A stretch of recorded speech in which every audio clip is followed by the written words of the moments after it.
Assalamualaikum warahmatullahi wabarakatuh. Perkenalkan, nama saya Asmaul Husna, NIM 2002-10158, kelas 2D, Prodi Administrasi Publik. Baiklah, saya di sini ingin menjelaskan tentang materi dengan judul Pelayanan Publik dan Klasifikasi Pelayanan. Pengertian pelayanan publik. Pelayanan publik merupakan suatu instrumen dalam sistem birokrasi Indonesia merupakan negara hukum. Sehingga pelayanan publik bisa kita ketahui di pasal 1 ayat 1 undang-undang tersebut dijelaskan bahwa pelayanan publik merupakan kegiatan atau rangkaian kegiatan dalam rangka pemenuhan kebutuhan pelayanan sesuai dengan peraturan perundang-undangan bagi setiap warga negara dan penduduk atas barang, jasa, dan atau pelayanan administrasi yang disediakan oleh penyelenggara pelayanan publik. Pelayanan publik dapat diklasifikasikan dalam 4 bagian, yaitu 1. Pelayanan administrasi, 2. Pelayanan barang, 3. Pelayanan jasa, dan 4. Pelayanan regulatif. Klarifikasi pelayanan. Pelayanan publik dapat diklasifikasikan menjadi beberapa jenis. Pada pasal 5 ayat 1 disebutkan bahwa pelayanan publik meliputi pelayanan barang publik dan jasa publik serta pelayanan administrasi yang diatur dalam perundang-undangan. Pelayanan publik yang harus diberikan oleh pemerintah dapat diklasifikasikan ke dalam 2 kategori utama, yaitu 1. Pelayanan kebutuhan dasar, 2. Pelayanan umum. Pelayanan kebutuhan dasar. Pelayanan kebutuhan dasar yang harus diberikan oleh pemerintah meliputi kesehatan, pendidikan dasar, dan bahan kebutuhan pokok masyarakat. A. Kesehatan. Kesehatan merupakan salah satu kebutuhan dasar masyarakat, maka kesehatan adalah hak bagi setiap warga masyarakat yang dilindungi oleh Undang-Undang Dasar. Tingkat kesehatan masyarakat akan sangat berpengaruh terhadap tingkat kesejahteraan masyarakat.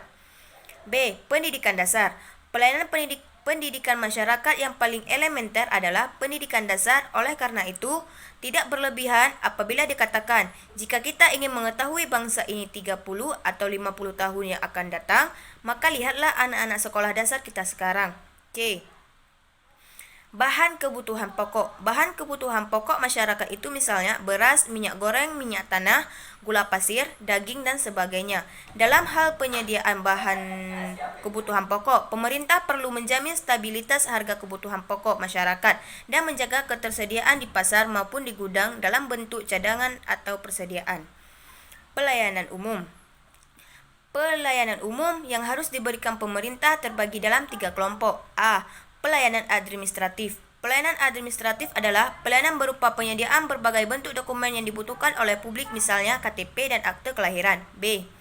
Pelayanan barang. Pelayanan barang adalah pelayanan yang menghasilkan berbagai bentuk atau jenis barang yang menjadi kebutuhan publik, misalnya jaringan telepon.